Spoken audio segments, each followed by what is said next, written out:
Good evening, citizens, and welcome to the Shattersong LARP Diaries. I'm your host, Chris, and unfortunately today I am not joined by my erstwhile friends, Matty and Sol, because they have a life. They're doing other stuff, it's very important, and instead you're stuck with me.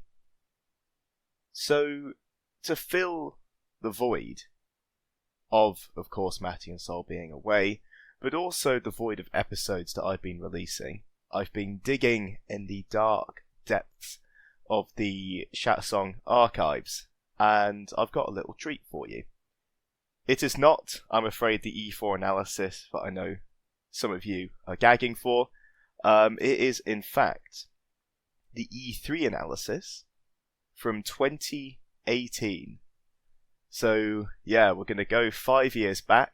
I looked at the episode history on this podcast, and the earliest ones I've got are of Ban, hence the original name, the Ban Shattersong Diaries, but there's a character prior to Ban called Pieface. He only survived one event, very much a one-shot wonder, but he had a fantastic impact. And I've actually found the Hots&Nots document I wrote up on the way home. So I thought I'd share that with you, share a few stories about Pieface. We've alluded to him a couple of times, but I thought we might as well get the lowdown on the Pieface LARP Diaries. So here we go, half a decade in the history of Chris's characters. So I guess to set the scene, my first ever character was called Darren. He was just a generic fighter in Navarre, had a longsword and some medium armor, had a drink with his mates and went out on skirmishes and fights and didn't really do anything in Anvil. He got killed. He actually got killed the only time he did anything of note, which was getting the Barber Garak as part of the Vate Hunt. He then proceeded to die, I think, like 12 hours later. Something really embarrassing like that. It was not good. And anyway, Darren's dead, and I'm like, right, I need a new character for E3. So along comes Pieface. Pieface was again second ever LARP character. Didn't really have a purpose apart from let's get involved in some more stuff. And boy, oh boy, did that happen.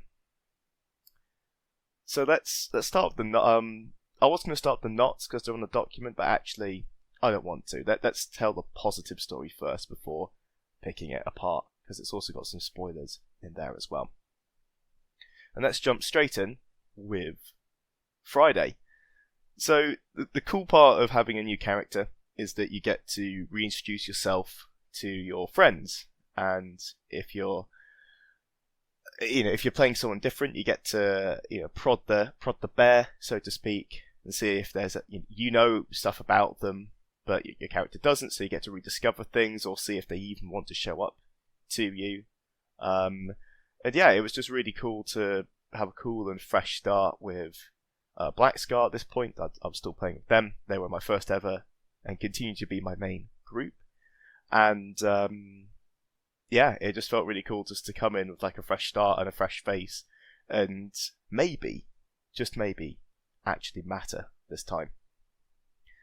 And boy, did Pieface do that. So the first thing at most, so just post time in and post standing, is Thorns Council in Navarre. We elect our generals for the coming summit and the coming year really. And when asked if anyone wanted to stand, I felt my legs tense and power me up toward the sky. And all of a sudden I'm stood in front of maybe 60 people. You got to remember, back pre-COVID, Empire is a lot smaller as a LARP. It's still massive, don't get me wrong, but we're struggling to hit the 2K point of players. But I think it's all 2024. I think 3K should be easy. But regardless, lots of people. I have no idea what I want to do. I have no idea what to say. At this point I've only read a few things on the wiki, but I've fought in enough battles to turn an inspiring word, let's say, or speak passionately about Navarre, its military aims, and becoming a general. So I've written in block caps the mighty speech, and that apparently I absolutely smashed it. Unfortunately, that is not true, because Pieface was not made general. That went to Lou Taru, my friend Chris Melvin, as this was for General of the Blackthorns. I believe this is the first time he got it, and then he got a second season next time round as well, I think. But either way, didn't get Blackthorns, but the thrill of it, of standing up in front of people, winging it, and just not fucking it up, absolutely fantastic. And I think it's one of those things where, you know, it's one of my favourite quotes to drop on people, is that of the top 5 things that humans fear, death is at number 2, and public speaking is at number 1.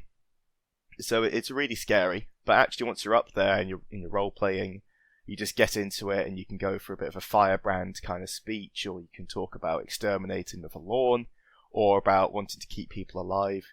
Just go with what comes to mind and totally wing it, and it will be so much better than you think it is. You're probably a lot more skilled than you imagine. Chris's positivity tip for the day. But anyway, at the end, people came up and said well spoken, got my hand shaken apparently. It was bloody brilliant. I still remember the feeling of it, but not what I said. And I absolutely loved it. It really got me addicted to doing some more public facing stuff at LARP. It also felt really good to stir things up, because I showed up and I think I got 9 votes. I went out of 60 people. That's not bad. I really don't think that's bad. My brain is telling me that I came second. I don't think that's true, but you know, I was a serious contender. I wasn't sat there with just 1 vote.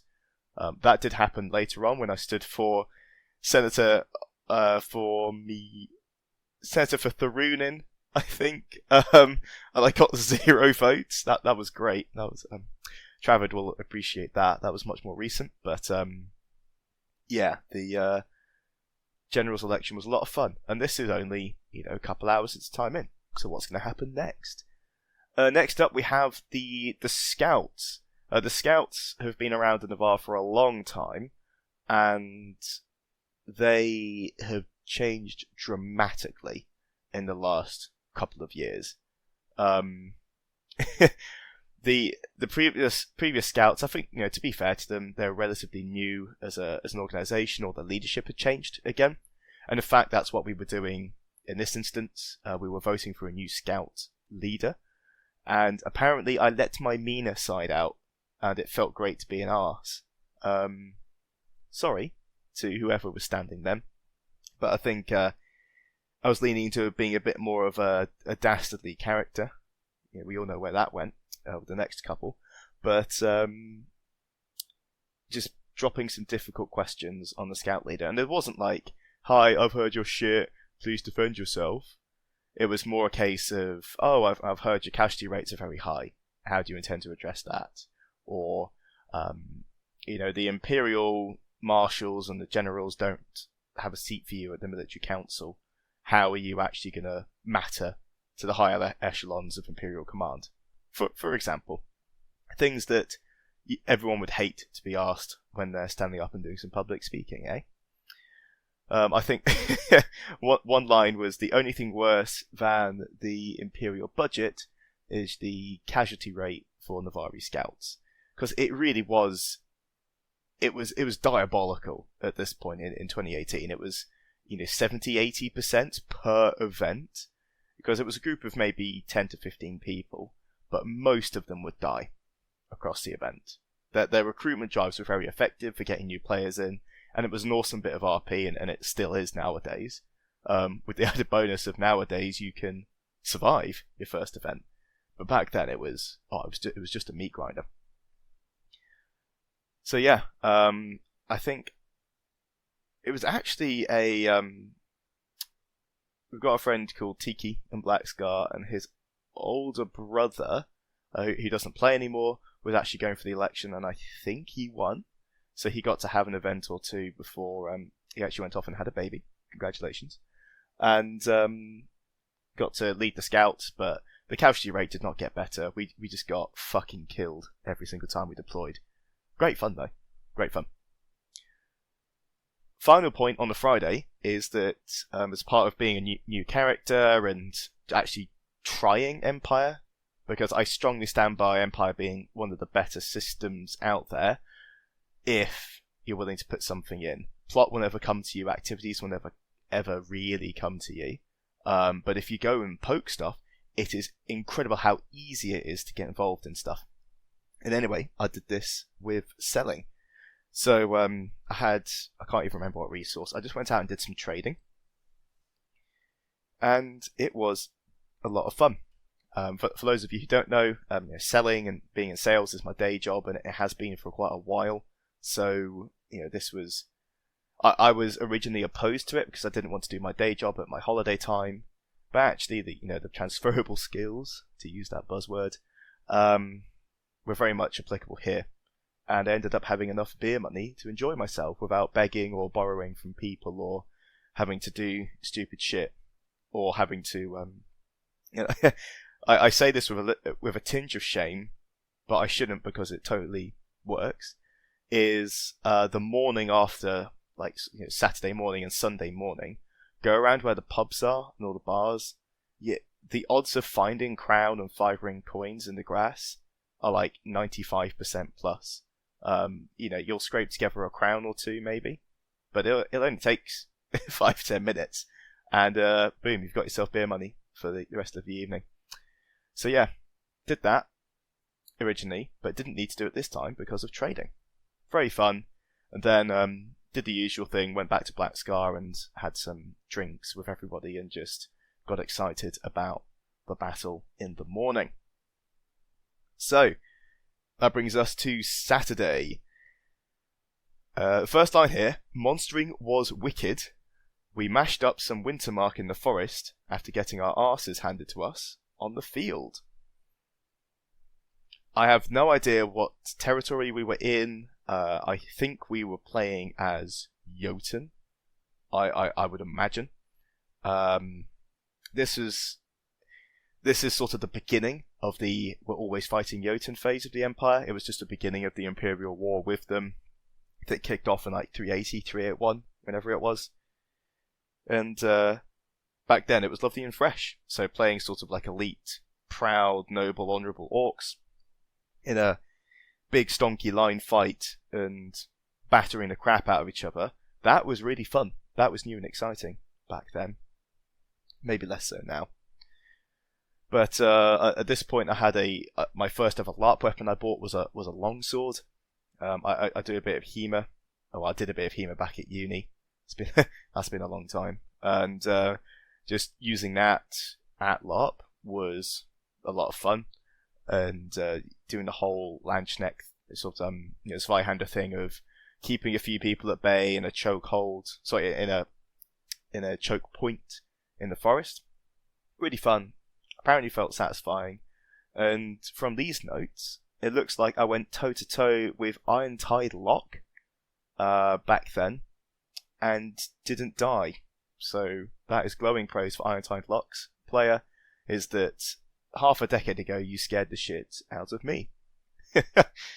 So, good battle.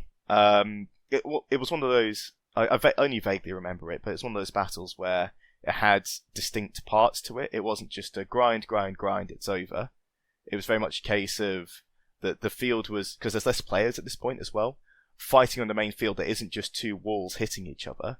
There's actually a lot of dynamic movement and flanking, as still big units of 30 to 40 people, but there's only 4 or 5 of them on each side, so manoeuvring really matters.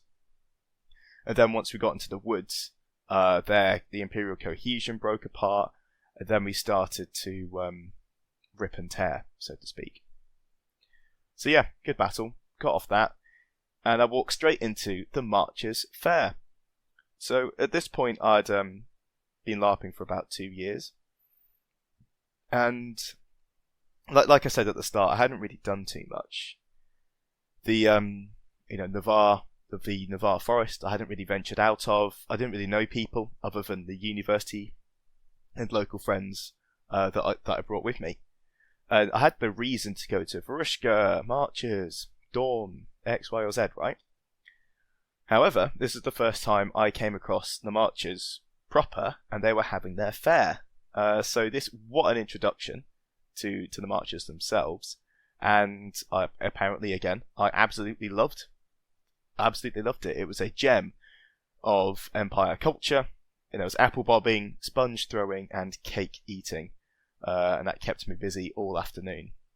I distinctly remember there was a competition of hitting a nail into a piece of wood, and you had to do it in one strike. So you had to aim very carefully, but hit it hard enough to go in. And that was a very cool, very, very, very cool game of skill.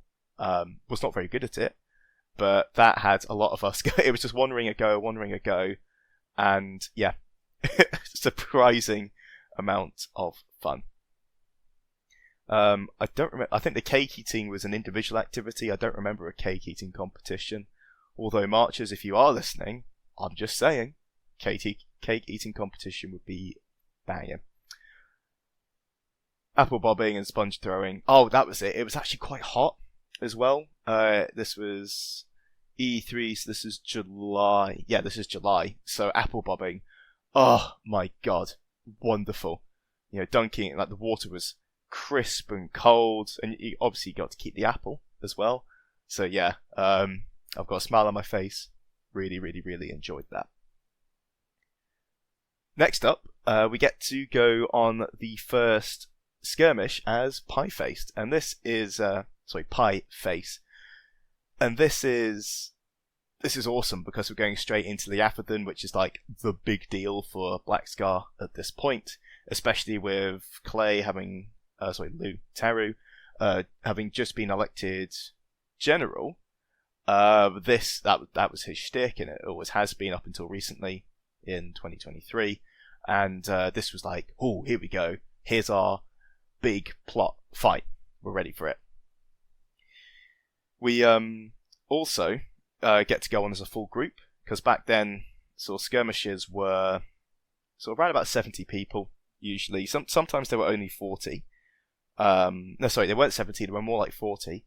But again, because there were fewer players, there were loads more skirmishes and loads more spaces as well to go on them. This was also the first time I got to use a ranged weapon, because I'd picked up a crossbow from a lovely guy who now plays. Unfortunately, a guy called Warbeast in our crew. He's now moved on to the Imperial Orcs, but he was getting rid of his crossbow. And it was one of those spur of the moment things of, hey, that's a gun, let's grab it, shall we?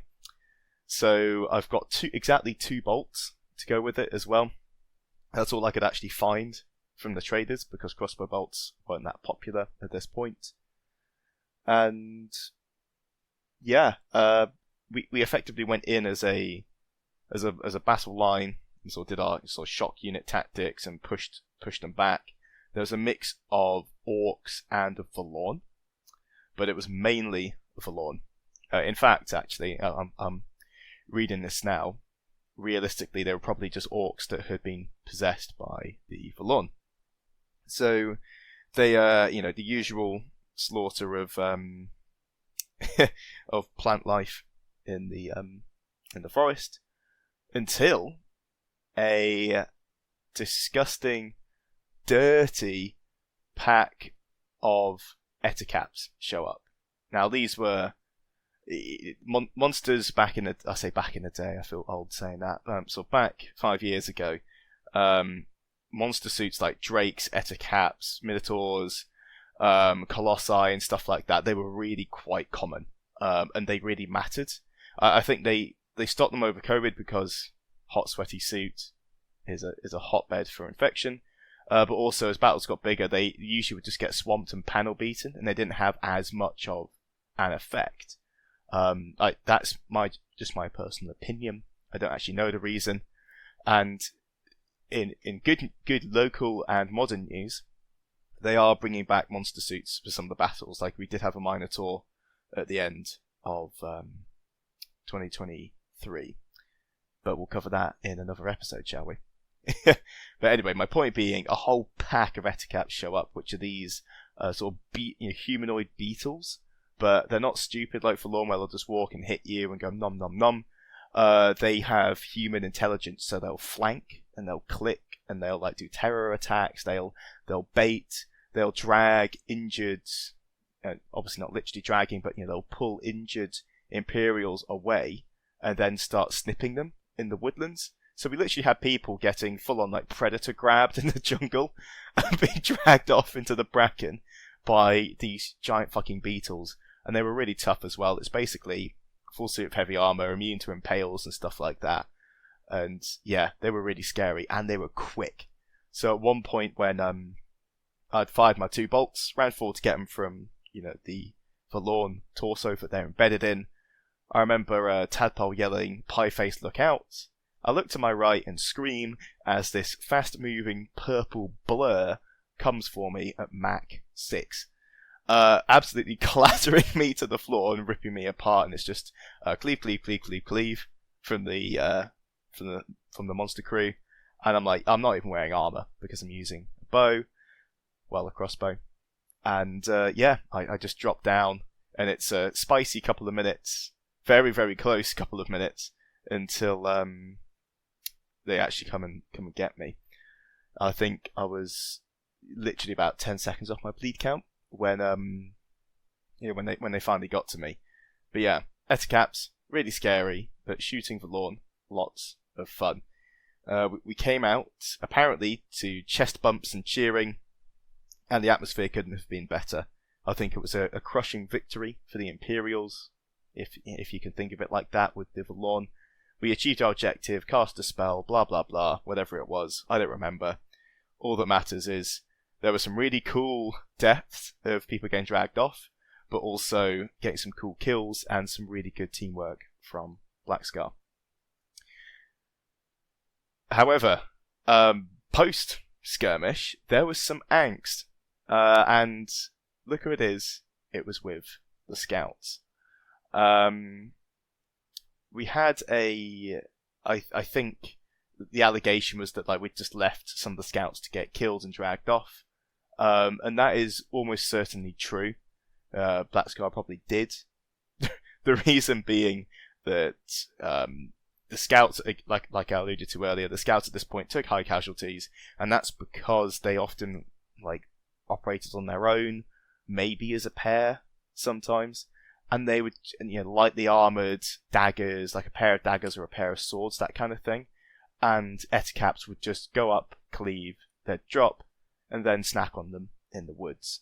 And basically we got there.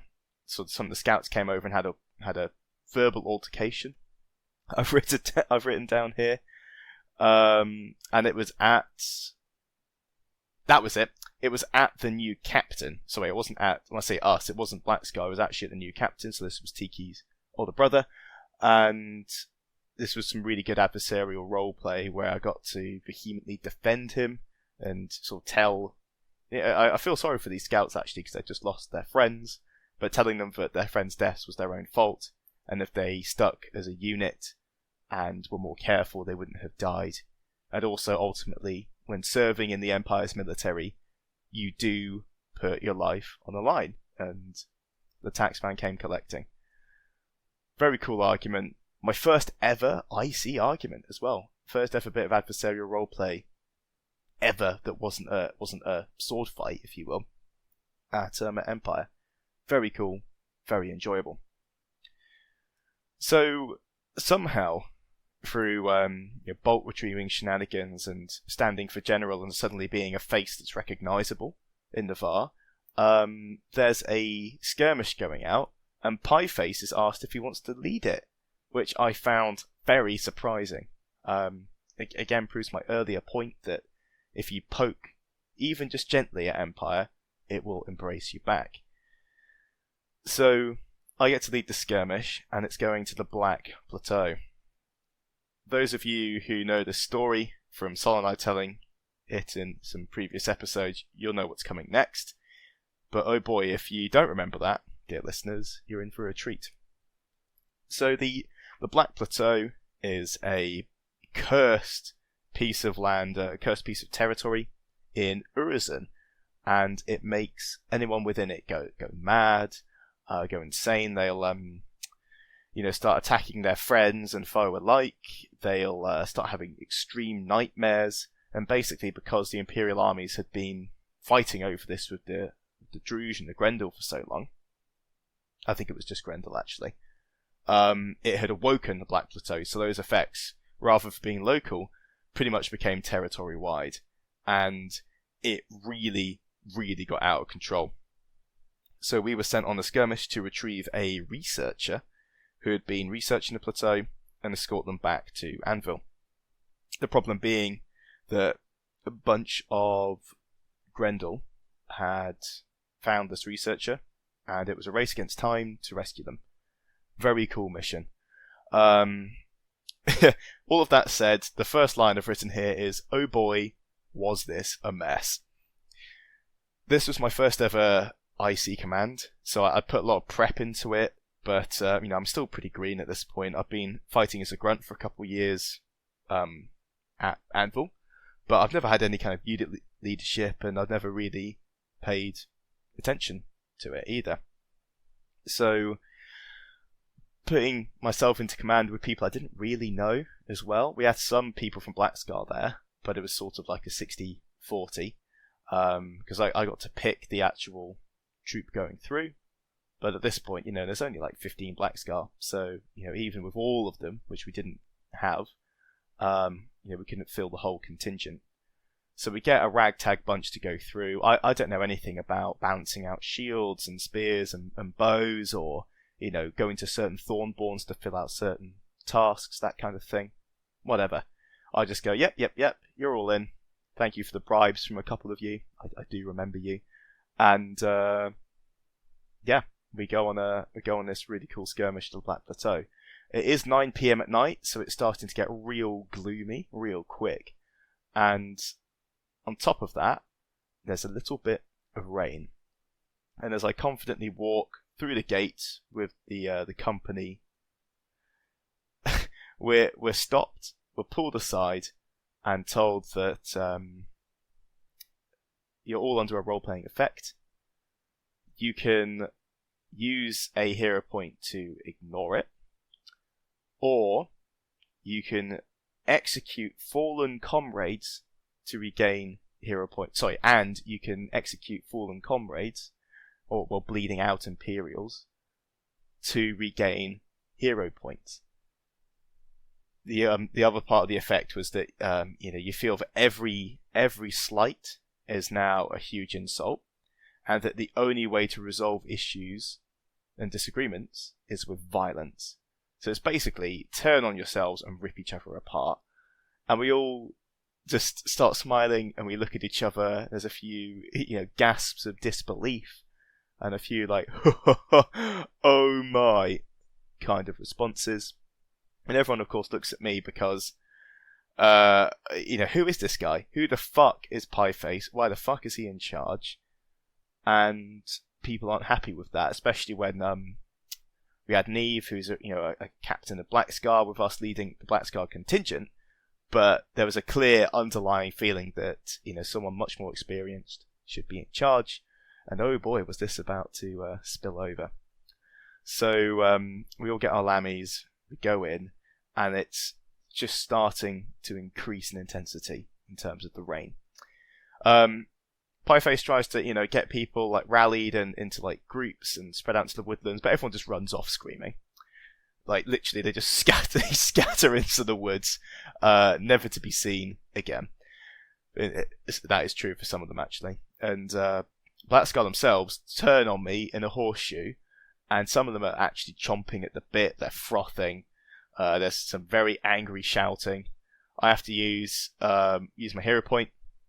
The only one I've got left to sort of like try and calm down and try and persuade them to keep fighting. And it's a very tense moment where Neve has her knife to my throat, and she is giving me my final warning, and if anything is to go wrong, I'm going to be the first one to pay for it. very cool bit of adversarial roleplay, and only only a few hours after the first. So anyway, we go in, and there's latent screaming in the woods, is all I can say. Some of this is pain, some of this is like, violent howling, but we can't see anything. It's quite a hot day, so there's a bit of like sort of mist and like sort of vapor coming up from all the rain. It's getting a little bit dark as well. Visibility's not great, and it's just at this point a ref comes over to me and says, "Oh, mate, your crossbow, it's just gone past the threshold. So let's say your string has snapped, and you need to use another weapon." And I was like, "Oh shit." Loudly announcing that my bowstring has snapped and switching to my butter knife. So I'm now sat there with a small dagger and the tunic upon my back with a murderous gang of ad hoc mercenaries trying to find one person in this entire woodland whilst being hunted by insane Grendel, all whilst trying not to get stabbed in the back. Quite the position to be in. So we actually made, I'd say, a good good approach into the woods. We walked down the central path. Those of you who've been on the site, you'll know this. It was a lot more overgrown back in the day, so it's very tight, about 3 or 4 people wide. And it is at this point when we come into the glade where we're ambushed. So 3 Grendel left, 3 Grendel right. There's not many, but enough to totally panic us, draw us out. And some people charge forwards to engage them because they're under the Black Plateau. Some people hold order. Then others start chasing them off into the woods. And these Grendel know what they're doing. They're baiting people back and killing them off in singles or pairs. So I'm frantically yelling, trying to get everyone on side. It's not working. Bluntly, it's not working. And then after maybe about what feels like 4 hours of chaos, but it's probably 30 seconds. I think the name of the NPC was Larry Sweetwater, and they were the NPC that we had been sent to rescue. Larry is on the floor being hacked apart by Grendel about 20 meters to our front. So at this point, Pieface / Chris, forgetting that he's in charge, just runs off and says, "Come on, let's go," pulling 5 or 6 people with me, leaving the others just milling around doing nothing. So we go off in our small little squad. We sort of send the send the Grendel on their merry way over the Howling Abyss. Grab Larry. There's a letter that we get. I think I've still got that in a box actually. It's some really cool research notes on the Black Plateau, and then a couple of our erstwhile friends, not Matty and Sol at this point. Although they were, I think Sol was there on the skirmish. They escort Larry out. And that's it, like mission accomplished. And it's only taken about 5 or 6 minutes. Surprisingly quick, and I thought, great, this is easy. Now we just need to leave. And it's this point I start turning around and realising that we're basically alone in this woods. And some of the screaming has stopped. And there are new screams beginning as well. So we're all bellowing, trying to rally people, getting them back to us, and in dribs and drabs, some of them do. Also, because we're being so loud, the Grendel hear that we're trying to rally, and then of course they start to congregate on us as well. So there's more of them at this point. There's a lot more of them than us. It certainly feels like, and they probably finished killing off the scouts in the bracken, and now they're coming back for us. And this desperate fight ensues. And I sort of stagger back after trying to just ward off people with my butter knife. Turn to Neve. Neve is in tears and goes, "This is all your fault," and stabs me in the belly with her spear. Thanks, Black Plateau. Unfortunately, I'd already been hit at this point, so that was my last hit point, and I just drop to the floor. And there's it's burned into my retinas. The Neve's eyes changing from like RP rage, which is great, to OC realization that was a mistake. She was only intending just to wound me or disprove a point. but of course didn't take into account I was on my last one. So I drop and start bleeding out, and then shit hits the fan. The skies open, the rain thunders down, visibility drops to about 15 meters, and one of the physics patches me up, and in the 20 or 30 seconds that took, everything has gone wrong. We're in full rout. We are running for our lives. Aaron, my roommate Aaron, his character, I think Damon at this point, is just lying there in further back in the glade, just unmoving. He's dead. He's gone. And there's a single beam of light illuminating his body, and the rest is gloom. And it was the most perfect image. It was like something out of a D&D source book. Lying there with a shield on his chest, hands limp and eyes shut. Tadpole is crawling towards me with a pear Grendel tickling him. And by tickling, I mean using machetes to hack off his legs. And he is wailing and reaching for us, begging to be rescued. We're all panicking. And at this point in history, I don't think Black Scar had a Cheez-It call. But this was certainly the time for it. So we just start to run. Somehow, I think, because some of the other elements that we had scattered at the start of the skirmish, they came back and actually rescued Tadpole. We fought a little bit of a fighting retreat, but to call it organised would be wrong. It was individual warriors fighting individual battles, all trying to survive the onslaught. And as we get out the gate, we've lost quite a lot of people. I think it wasn't very many of us that went in, actually. I might have been wrong at the start. It was about, I think, 15 in total. 15 people went on, and about 8 of them were Black Scar, and the rest were sort of Navarre or Scouts, that kind of thing. I think it was an entirely Navarre skirmish, but they were dead. We had 5, 6 dead on that skirmish. Like some really, percentage-wise, some really worrying stats. And most of them were Scouts. Again, the only thing worse than the Imperial budget is the Scout casualty rate.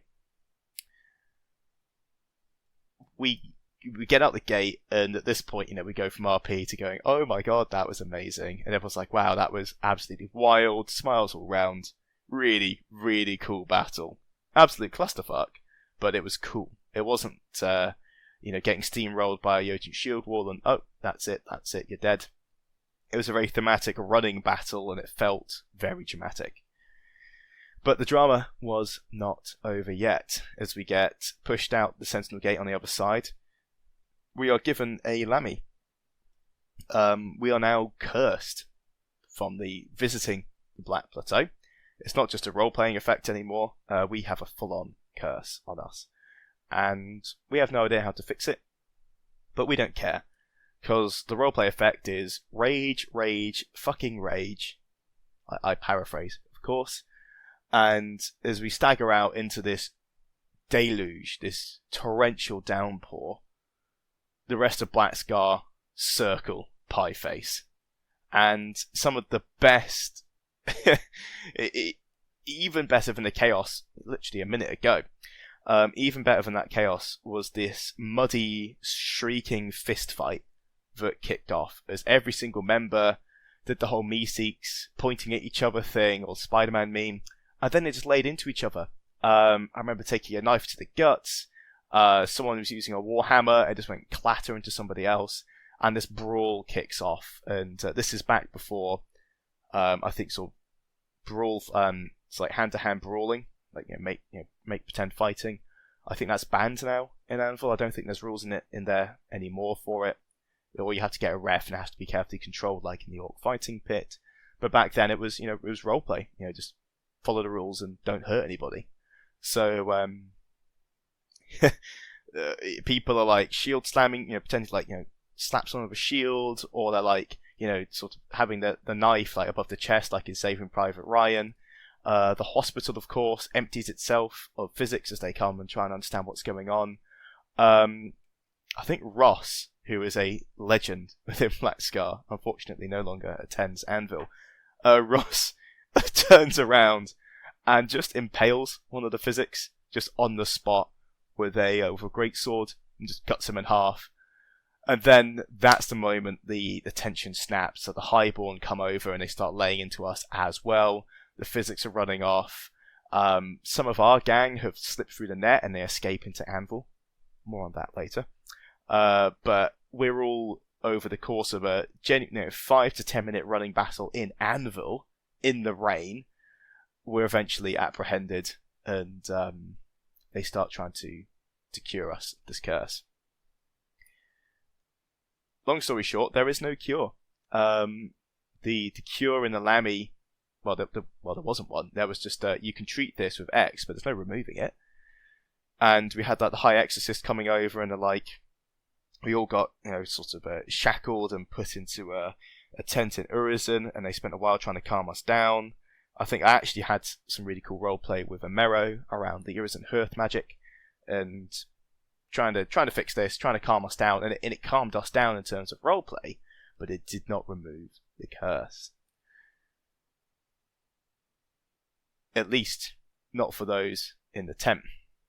For you see, a couple of erstwhile friends, who I believe were Matty and Sol, had managed to escape the net of highborn cataphracts, and they were now at large in Anvil.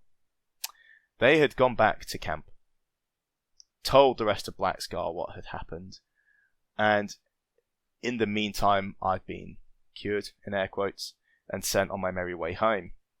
And as Songs and Stories is in full swing, I am accosted by a gang of Black Scar mercs, and they cut Pieface down in the woods. They go, "Oi, Pieface, fuck you," and start stabbing him in a frenzy that leaves him on the floor and bleeding out. Songs and Stories comes to a skidding halt. I know we've broken the sacred rule of Songs and Stories. Don't interrupt it. But we'd done that. Now they come over. This is when Kjartan was alive, so Kjartan sort of wades in, blade in hand, trying to calm things down. To which the response of the cursed was, "Bring it." Kjartan goes, "Okay," and proceeds to start cutting off legs. So there's all of these legless, incapacitated Black Scar and myself around. There's a few random citizens who've been caught up in the violence. I think, honestly, some people just started stabbing each other because they could. This is about a 50-person brawl. This ends a few minutes later, and then the physics come in, and the mages start sort of paralysing people just to slow it down. And what's even better is myself and my mate called Nick we're both cursed, we're both down, and we're trying to be we're trying to be tended to by the physics next to us. And as soon as we're back up to 1 HP, the knives that we're still armed with, we just go straight for the physics again. So those two go down, they drop in the mud, and everyone turns, shocked Pikachu face of what the hell has just happened. Then me and Nick are rolling around in the mud with knives again. The two physics are like, slashed throats and stabbed kidneys. Sort of, more physics. Run to the scene to try and stabilise things. And of course, at this point, the militia show up after the crimes have been committed. I say that's a bit unfair. The militia can't preempt crime, but they were slow to respond because this is about 10-15 minutes in at this point. But anyway, Nick and I get hauled off to the hub where we spend, no word of a lie, dear citizens, we spend 30 minutes with an orc sat on both of our respective backs, because when they tried to restrain us, we just broke out. And then when we were lying on the floor holding our limbs, we would worm towards them, towards each other, spitting and, well, I say spitting, we were sort of biting tufts of grass out and spitting them at each other, or we'd, just worm towards each other and try and grab each other to sink a knife into each other's hearts. Very, very fun. Orcs were literally just sat on us. I'm saying all of this now, and I'm like, would this fly in 2023 Empire? It probably wouldn't go as extreme, I don't think. At least this section in the hub. But back then, great role play. Of course, everyone's consenting to this. It's me and Nick trying to get at each other, and we're both relatively strong people, so having 4 or 5 Imperial Orcs just sat on us wasn't actually painful in any way. We were absolutely fine physically. But just trying to wiggle towards each other, or pretending to be calm and then slowly shifting our weight and getting towards each other, then bolting like a pair of cats fighting. This scene took like an hour and a half before we were cleared of any crimes, despite, during our absolute sham trials, actively assaulting each other. We were found not guilty of assault because we were cursed, and we were basically taken to the, I think the War Mage, or someone senior from Conclave, where they basically cast a different spell on us. It had a very strong RP effect of chilling us the fuck out. So that worked. But we were still cursed. But it's late at night at this point, and, well, it's time for drinking in bed and going a bit OC and talking about just how fucking cool that whole thing was. That ends Saturday, and Sunday is very brief, dear citizens, because what happens is, whilst the Black Plateau skirmish was on Saturday, the Sunday battle, of which we are Imperials, is also in a Black Plateau. And for the first time ever, I experienced an Empire battle that doesn't have Orcs as the opponent. It was actually other Imperials, and because it was so fucking hot, I think this was a real blessing, because having Orc masks on in the heat is a nightmare. And what we got to fight instead was insane Imperial soldiers, so it was literally just, the Marchers and Wintermark coming at us, and they had sort of black crosses on their foreheads sometimes to make it clearer, but most of the time they would just giggle insanely and run at us in hordes. Very, sort of Walking Dead or 28 Days Later, or even The Last of Us kind of style, or World War Z, whatever you want to think of, that horde mentality. And I remember a soldier that looks surprisingly like Whitecap jumping over a log, landing, going and starting to just wildly flail with a falchion and sort of pushing some Navarre back before a bunch of others sort of staggered over the log and then just rushed us. And they died in their droves, but they kept coming back and coming back. I think the Imperials took a lot of casualties that day, not only because we're killing our own troops, but also for the heroes taking the field as their heroes, as their anvil characters, purely because the monsters were so aggressive. They just came at us in hordes and hordes and hordes, and it was just the amount of unsettling sprinting. There was no unit cohesion, but it was just the fast ones hit you first, then the mediums, and then like a block or a blob of people would show up at the end and mop us up. And it was really rough. And it was this exact roughness that led to the felling of Pieface. He ran behind a line of the insane Imperials, the enemy, got a couple of them down, and then because he was in the wrong place at the wrong time, the Imperials thought he was also insane, cut him down, and then executed him. And thus, the life of Pieface was snuffed out in a mere weekend. But honestly, as this episode rolls on to 48 minutes and 24 seconds now, absolutely loved it.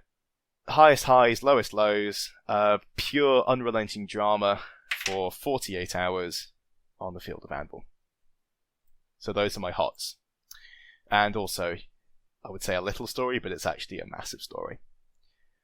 But let's talk about the knots. The first one is dying, and that's why I didn't cover the knots at the start. It did suck to die as the character I was suddenly getting really into. Like, oh, I've got command and failure, and is kind of incompetent. Now I've got like a long-term curse.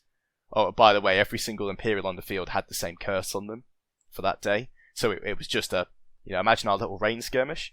Multiply that by 100. But dying was crap because it was like an Imperial doing it, and I have no idea who this person was, but it wasn't the it wasn't the most roleplay intensive execution. It was a battlefield execution, and I can understand from their point of view. They're an Imperial, just put the monster down and move on. But I was screaming. Yeah, to be fair, actually, thinking about it, I can totally understand why they did it, because I was screaming, don't kill me, I'm Imperial, I swear, please don't kill me. Then they, of course, a monster would say that under the Curse of the Black Plateau. So, you know what? Fair play to them. But either way, it was a very sharp and sudden end to a character I was becoming rapidly attached to. I also forgot that I had Relentless as a skill. The first time I'd taken it. I actually could have just got up and walked off, rather than lying there waiting to die. Very sad. I also got a bit wet, because like rolling around on the ground and stuff on the Saturday and the Sunday as well. It was hot, but there was lots of rain overnight. So it got very sludgy, and no one likes wet kit. And the final thing is I just bought a really cool little potion pouch, and during the what can only be described as a 45-minute scrum in the hub on Saturday night, that was lost, and I have not found it since, to this day. So rest in peace, potion pouch. Rest in peace. That brings me to the end of this episode and the story around E3 2018. I do hope you enjoyed it. And if you go to the death page on the Empire LARP wiki, I'm actually just going to search it now, because I think it's maybe about 3 images down. You can see Pieface for yourself, because I'm pretty sure it's Beth Duna, but let me have a look. Oh, it's under the dying page. There we go. Combat section dying. Yeah, there he is.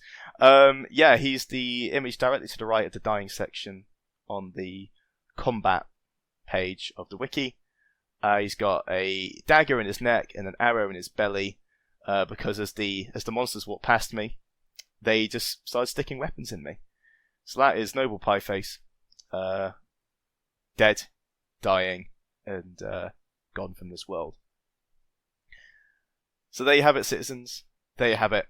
A little blast from the past. Hopefully this will keep you partially satiated until we finally get around to E4. We're going to release that. And when I say E4, I mean E4 of 2023. We are going to release that just before E1 of 2024, just to get people back in the mood and get us back in the mood and the juices flowing for, effectively for getting us hyped for LARP again. I am going to be at Watch the Game this weekend, so if you do attend and see me, say hi. I'm always happy to talk to people. And finally, a big thank you to everyone who continues to listen to this. It's gotten kind of big. Well, I say kind of big, like relatively big now. There are some podcasts, like the BBC podcast, for example, with fewer listeners and fewer total listens than this, which is surprising, considering this was literally done as a totally amateur project. It will remain an amateur project, and it will never, ever, ever become serious. I've had a couple of like random companies, like audio producers, audio hardware producers reach out for sponsorships and stuff. I don't think we're going to do that ever, because I can't seriously represent any. I don't think anyone should seriously let me represent their brand when I'm sat here talking about fist fighting in the mud with an orc on my back, or genuinely shit talking about the Scouts, which seems to be one of the themes for this episode. But yeah, we've got a lot of listeners now in America, Canada, a handful in Japan as well. I think I know who you are. Thank you for listening. It's good to see you earlier this year. And of course, all of you in the UK who are local to this, if you want to come to Empire and try it out, there's a discount code in the sort of like channel description for the Shatsong LARP Diaries. Please feel free to use it. You get a discount on turning up. It's like 15 quid. And quite frankly, LARP is a hobby that changed my life, very much for the better, and hopefully it can do the same for you too. But until then, dear citizens, whether you find yourself tucked up in a cosy home or adventuring the trods in the cold, cold winter ahead of us, enjoy yourselves and remember to be ever vigilant.